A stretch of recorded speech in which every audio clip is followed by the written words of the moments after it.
Oh.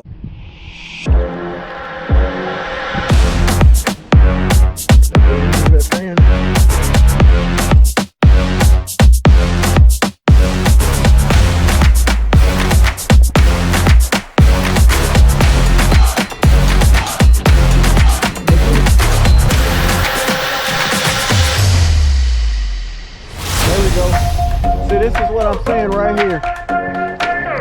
Ah, come on, baby.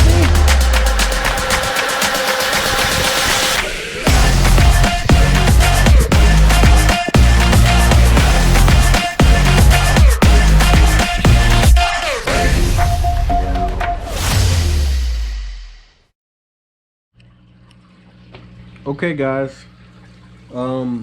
Like I promised before, I was going to make a series of videos about my fish tank.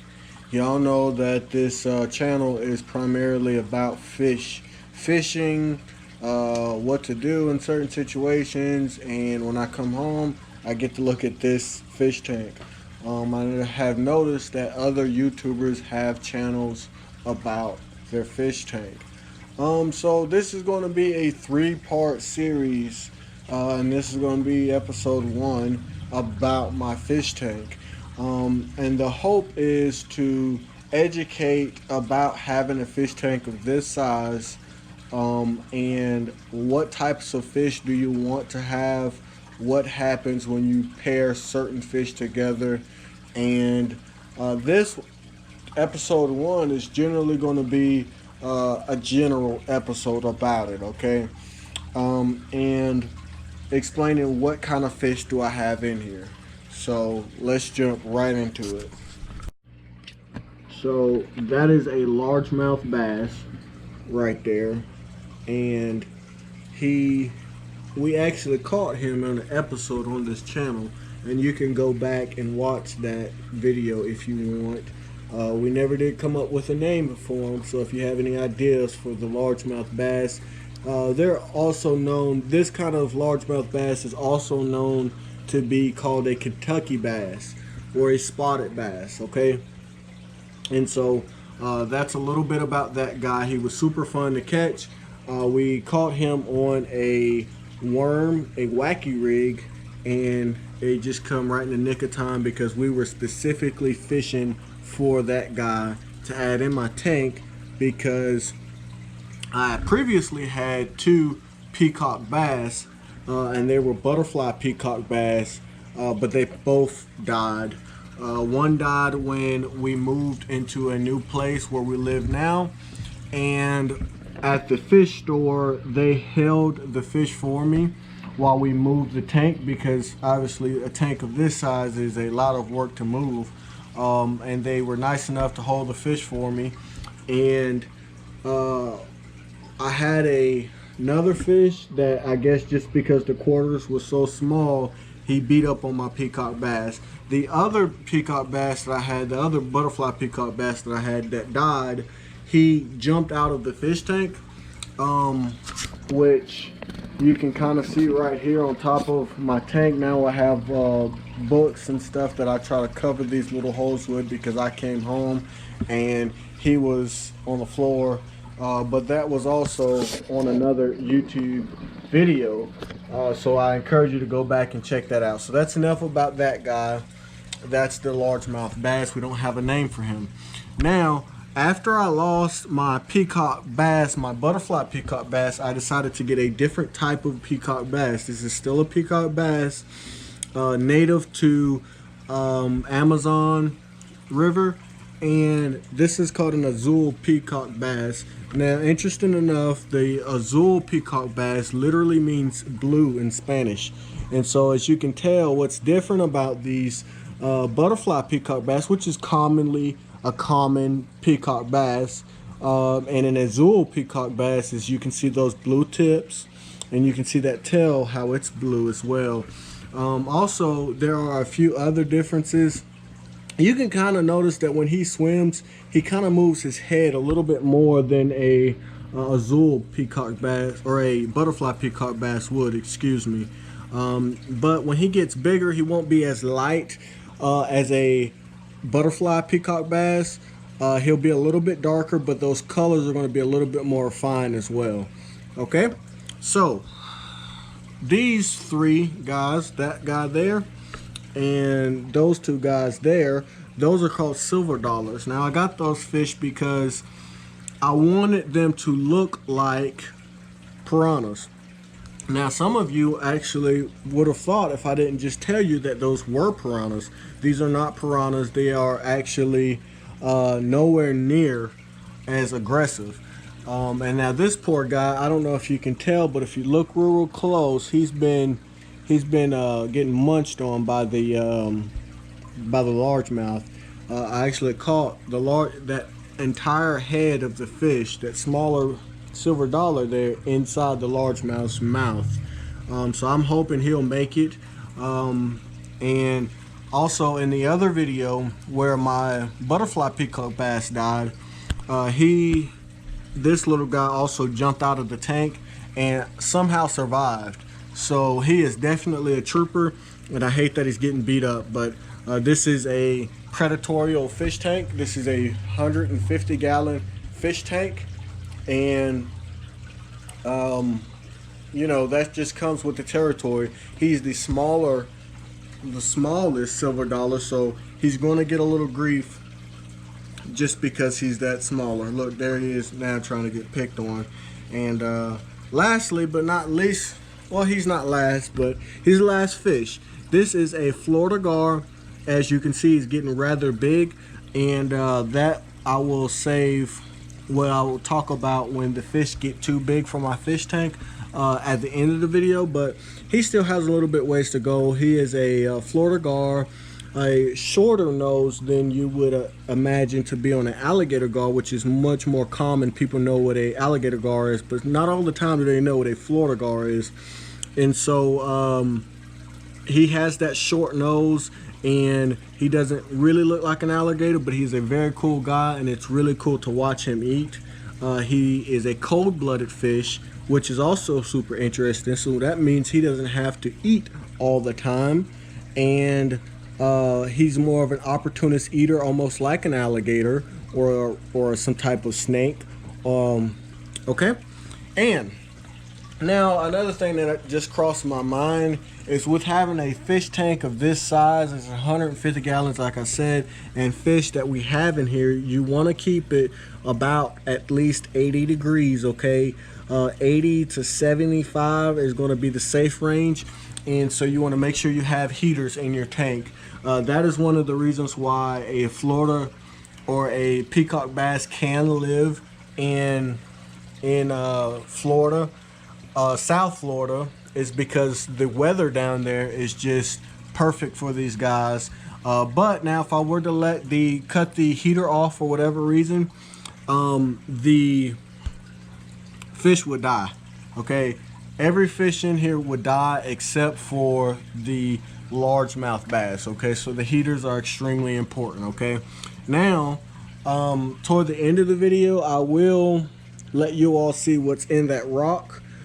He has not made a premiere on the YouTube channel, but I'll let you guess, because right now it is time to eat. It is time for feeding, and I hope that we can get a couple of good shots of them eating.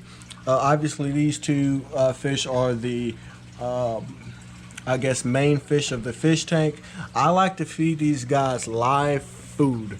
Okay, I know a lot of other YouTubers don't like to feed their fish live food all the time because they say that they're not that it's not good for them, but I like to think that this is how they eat in the wild, and we want to keep it as much wild as we can. Okay, and so I think it actually is good for the fish to eat nothing but live food. So I like to feed them once a week, so when they eat they are extremely hungry, except for the Florida gar. He isn't normally that hungry because he's a cold-blooded animal, but he'll eat definitely. And I feed these silver dollars flakes. So let's get into the feeding, shall we? Okay guys, so I'm gonna feed them one at a time right here, just to hopefully get some slow-mo shots for you all. Okay,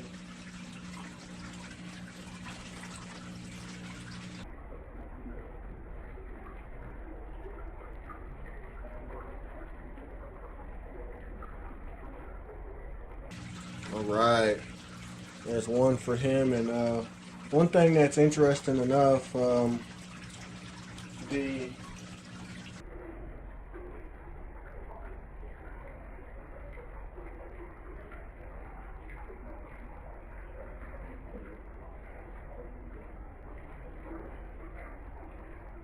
largemouth bass is nowhere near as aggressive as the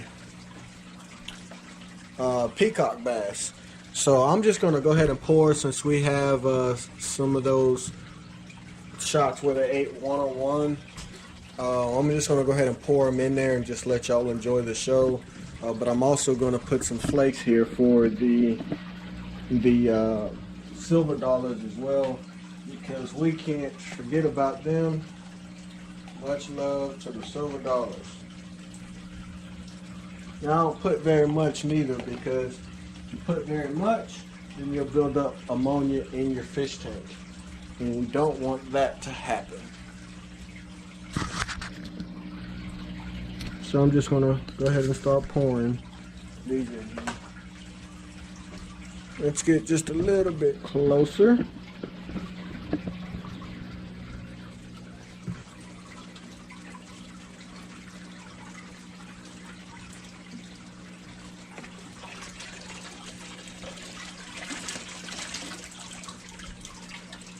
And that's 2 dozen, y'all, just in case you were wondering. How many do they eat a week?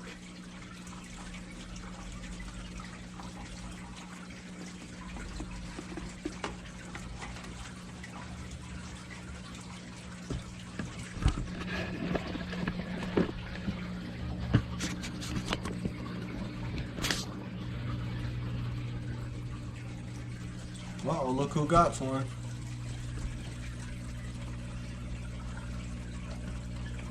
Oh, I love to watch him do that.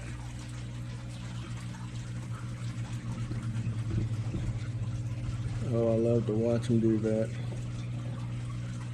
So I'm going to try to follow the action here, if we can.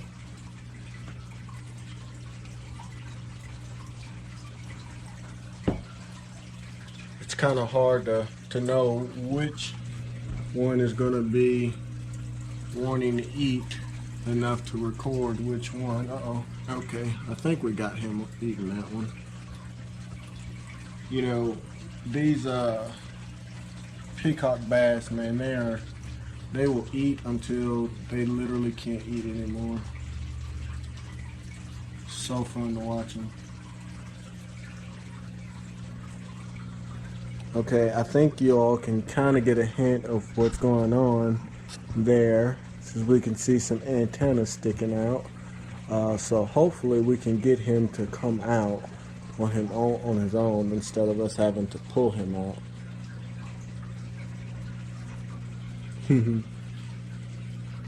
His name is Red.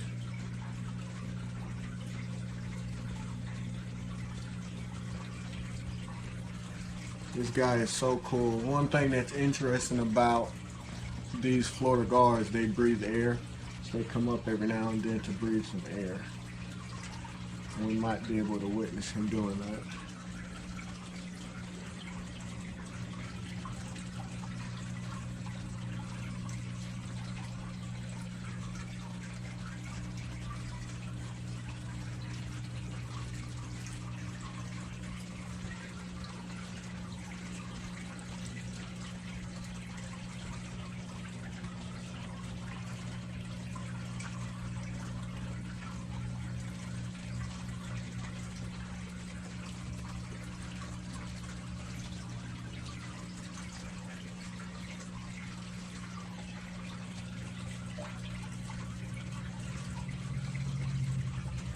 So I think that's going to be it for now. I will cut the recording or the camera back on as soon as that guy comes out of his rock. I actually caught that guy out of a lake. So there are 2 creatures in here that I caught, which would be the largemouth bass here, and then the creature inside this rock. Everything else was bought at fish stores and things of that nature. Okay, so as soon as this guy comes out, I'll cut the camera right back on.